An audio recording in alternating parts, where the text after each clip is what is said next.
2 de julio de 2020. Imagina la escena, ¿eh? 3 vehículos sin distintivos, avanzando en silencio por un bosque súper espeso en Bradford. Es una comunidad rural diminuta en el noreste de Estados Unidos. Dentro, un comando de élite del FBI. Una misión ultra sensible. Aquí no hay helicópteros, no hay sirenas, nada. El objetivo es la sorpresa total. Porque están a punto de arrestar a la mujer más buscada del mundo, Ghislaine Maxwell. El convoy llega a una casa, completamente aislada, su último refugio. Maxwell oye los ruidos, intenta una última huida por la parte de atrás, pero un agente la intercepta, sin violencia, sin gritos. El FBI tenía un soplo, parece ser que planeaba fugarse el extranjero, y actuó con una rapidez fulminante. Fin de la partida. Hoy vamos a meternos de lleno en los materiales que nos han llegado. No se trata solo de los crímenes de Jeffrey Epstein y Ghislaine Maxwell, que ya son de sobra conocidos. Vamos a analizar el sistema de poder, de silencio y de influencia que les permitió operar durante décadas a plena vista. Nos vamos a basar sobre todo en un documental muy exhaustivo que desglosa toda la cronología, las conexiones de este entramado. Y nuestra misión, si quieres, es intentar entender cómo esta red de abuso pudo florecer, implicando a alguna de la gente más poderosa del planeta.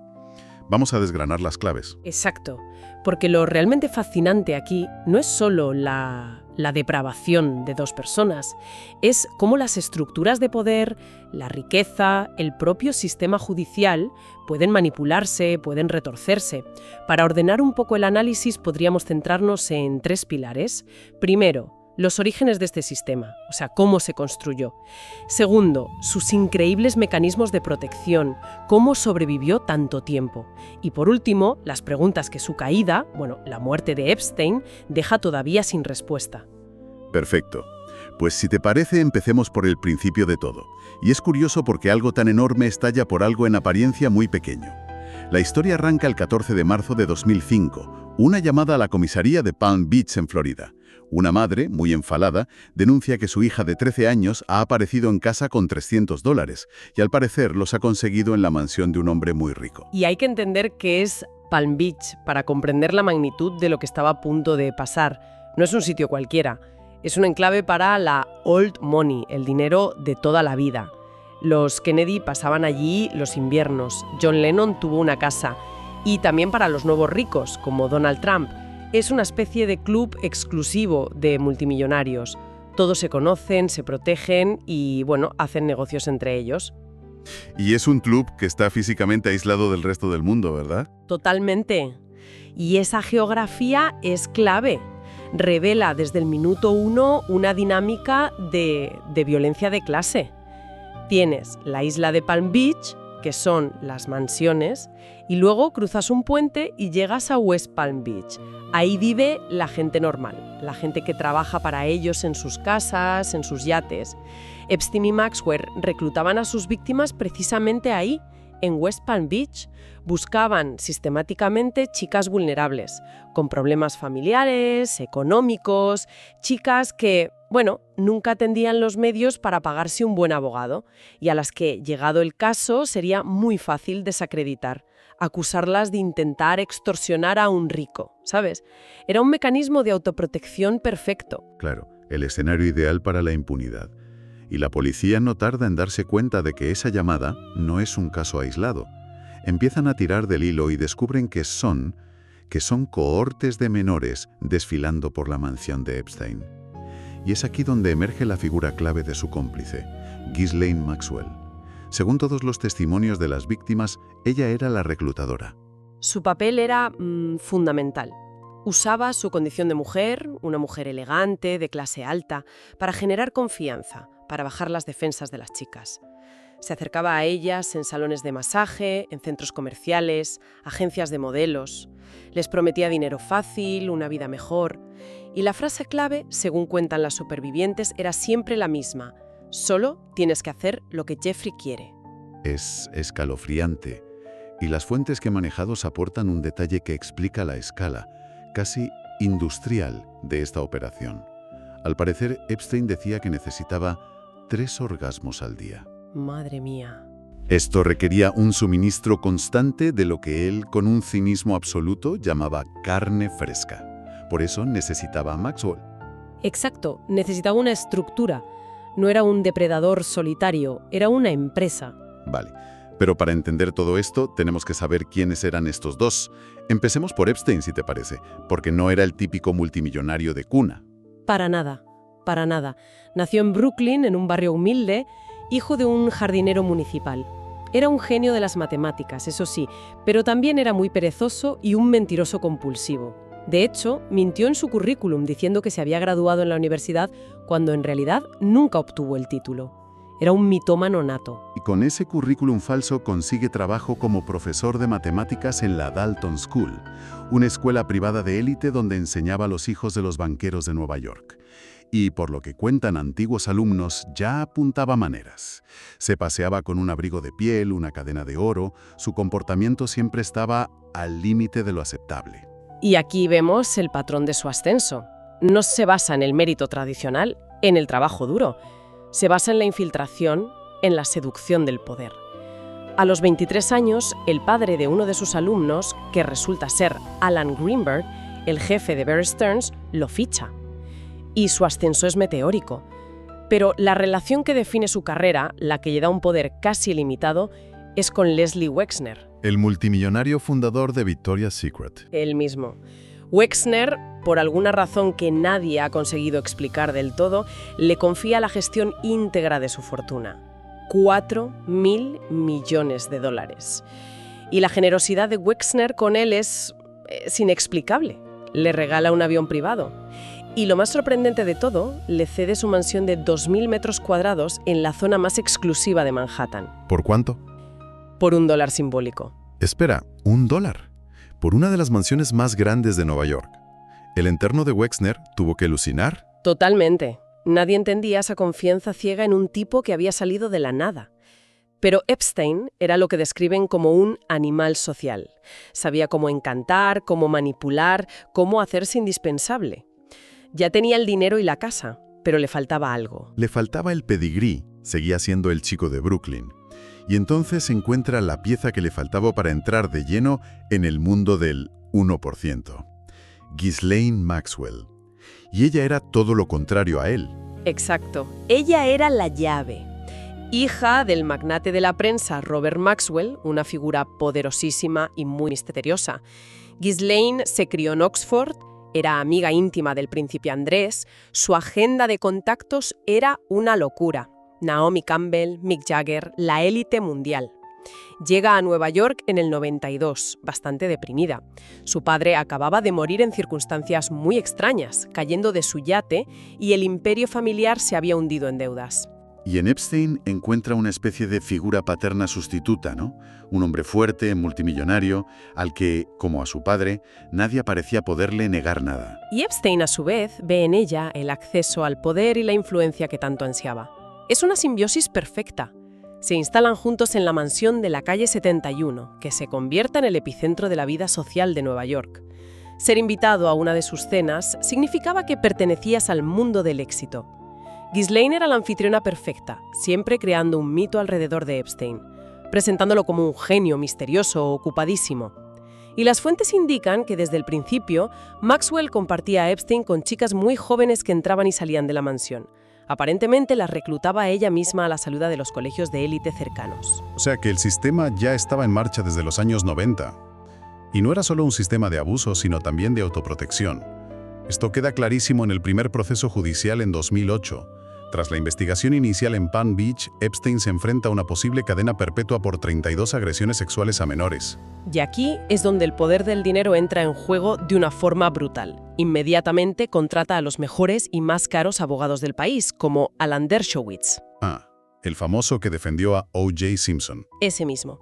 Y entonces ocurre algo que, desafía toda lógica. Sus abogados negocian un acuerdo de culpabilidad secreto y absolutamente escandaloso con el fiscal del caso, un tal Alexander Acosta. Y aquí es donde yo me pierdo. ¿Cómo es posible que alguien que se enfrenta a cadena perpetua por decenas de cargos acabe con un acuerdo que reduce todo a un solo cargo de solicitud de prostitución a una menor? Eso no es tener un buen abogado, eso suena a que el sistema entero se está doblando para él. Porque en la práctica, y esto es lo que este caso demuestra, existen dos sistemas de justicia, uno para la gente corriente y otro para los ultrarricos. Epstein no fue juzgado como un delincuente común, sino como un hombre rico y poderoso que abusó un poco. Y esa distinción, claro, lo cambia todo. Consiguió un trato impensable. Pero es que al final solo cumplió 13. Y lo más alucinante es que consiguió un permiso especial para salir a su oficina 6 días a la semana, 12 horas al día. Salía de la cárcel a diario. Uf, sí. Las fuentes confirman que continuó con su actividad. Seguía recibiendo visitas de chicas, incluso dentro de la cárcel. Era una farsa de condena. Pero la historia no acaba ahí. Tras salir, y viendo que la justicia en el continente podía ser un problema, traslada el centro de sus operaciones a un lugar aún más seguro.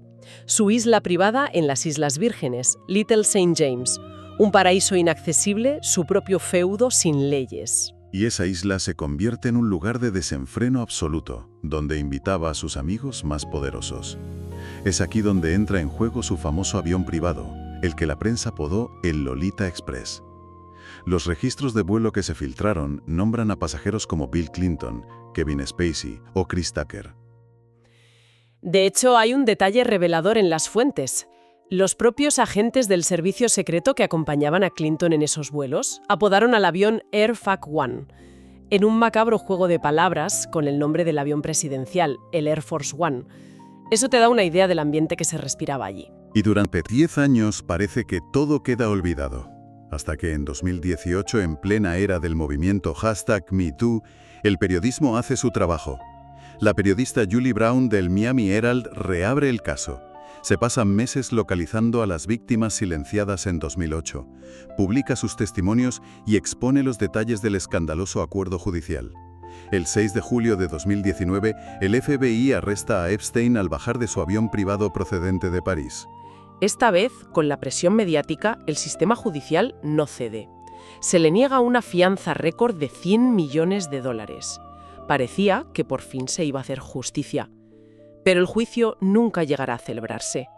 El 10 de agosto de 2019, un mes después de su arresto, Epstein es encontrado muerto en su celda. Oficialmente un suicidio, pero las circunstancias son como mínimo para levantar una ceja. La cámara de vigilancia de su celda, casualmente, no funcionaba. Los 2 guardias encargados de vigilarlo se quedaron dormidos durante horas, falsificando después los registros. Su compañero de celda fue trasladado justo antes de su muerte. Son demasiadas casualidades. Y hay un dato más, que es el más llamativo de todos. El médico forense que le practicó la autopsia, que por cierto fue el mismo que hizo la de JFK, Anda. expresó dudas públicas sobre la causa de la muerte. Afirmó que las fracturas que tenía en el cuello eran más consistentes con un estrangulamiento homicida que con un ahorcamiento. Todo esto, lógicamente, alimenta la teoría de que su muerte arregló las cosas para mucha gente. Y su muerte no cerró el caso. Al contrario, parece que abrió la puerta a una teoría aún más turbia, a raíz de lo que el FBI encontró durante los registros en sus residencias. ¿Te refieres a las cámaras? Exacto. Encontraron un sistema de cámaras de vigilancia ocultas por todas partes. En los dormitorios, en los baños, en las salas de estar. Todo estaba grabado. Y no es una suposición. El propio Epstein alardeó ante un periodista del New York Times de que tenía videos y conocía detalles muy comprometedores sobre gente muy poderosa. Curiosamente, la mayoría de esas grabaciones desaparecieron misteriosamente tras su arresto. Entonces, a ver, tienes cámaras ocultas por todas partes, una lista de invitados increíblemente poderosos y al propio Epstein presumiendo de tener trapos sucios de todo el mundo. Si juntas todas esas piezas, ¿a qué apunta realmente todo esto? Apunta directamente a una estrategia clásica de inteligencia, el compromat, el chantaje al más puro estilo del KGB. La idea no es el voyerismo, no es grabar por placer, es acumular material comprometedor para tener un dossier sobre cada uno de tus invitados y así, pues, asegurar su silencio y su cooperación. Y no es una teoría sin base. Una de sus víctimas más conocidas, Virginia Roberts, lo declaró sin rodeos ante un tribunal. Me utilizaron como medio de presión. Ella entendió perfectamente que no era solo abuso sexual, era una herramienta para un fin mayor. Y aquí es donde la figura del padre de Ghislaine, Robert Maxwell, vuelve a ser crucial. En su funeral en 1991 asistieron los más altos cargos del Mossad, el servicio secreto israelí. Se reveló entonces que había sido un agente de influencia para ellos durante décadas. Y las fuentes sugieren que Epstein empezó a trabajar para Robert Maxwell ya en los años 80, ayudándole en operaciones de blanqueo de dinero para ventas de armas. O sea, conoció al padre espía antes que a la hija. Entonces, la teoría es que Ghislaine y Jeffrey sencillamente continuaron con la operación de espionaje que había empezado el padre. Epstein ponía los medios para grabar a las élites mundiales en situaciones comprometedoras, y Ghislaine, con sus conexiones, podría haber sido el canal para pasar esa información a servicios de inteligencia. Y esto, de repente, podría explicar la increíble impunidad de la que gozó durante años, porque años después del polémico acuerdo de 2008, el fiscal Alexander Acosta admitiría en público que le pidieron que fuera indulgente con Epstein porque había prestado servicios a la inteligencia estadounidense. Lo dijo él mismo. Lo cual plantea la pregunta fundamental de todo este caso. ¿Era Epstein un depredador sexual que fue protegido por el Estado debido a su utilidad como espía? ¿O era un espía cuya tapadera era ser un depredador sexual? Es una pregunta terrible, pero que hay que hacerse. Tras la muerte de Epstein, el foco se desplaza inevitablemente hacia sus amigos poderosos. Vimos al príncipe Andrés de Inglaterra llegar a un acuerdo extrajudicial millonario con una de sus víctimas tras una entrevista televisiva que fue un desastre absoluto. Vimos a Bill Gates lamentando públicamente haber cenado con él. Y el famoso pequeño libro negro de Epstein, con cientos de nombres de la élite mundial, se filtró, causando una auténtica oleada de pánico. Mientras tanto, Ghislaine Maxwell fue finalmente arrestada, como contabas al principio, juzgada y condenada. Y durante todo su juicio eligió el silencio absoluto. No reveló nada sobre Epstein, ni sobre la red, ni sobre los posibles cómplices. Decidió llevarse todos los secretos con ella a la cárcel, donde probablemente pasará el resto de su vida. Así que, al final de este análisis, ¿qué imagen nos queda? La de una red de abuso sexual que funcionaba al mismo tiempo como una sofisticada operación de inteligencia. Una operación protegida por el dinero, por la influencia y, posiblemente, por secretos de Estado. Un sistema diseñado desde el principio para que los poderosos nunca tuvieran que rendir cuentas. Y esto nos deja con una última reflexión, una pregunta que queda en el aire. Ese pequeño libro negro contenía cientos de nombres. Cuando los periodistas contactaron a muchos de ellos, las respuestas fueron casi unánimes. Negaron conocer a Epstein, amenazaron con demandas o simplemente guardaron silencio. La pregunta es, más allá de los perpetradores directos, ¿cuán amplio es el círculo de la complicidad? ¿Y qué nos dice sobre nuestras élites?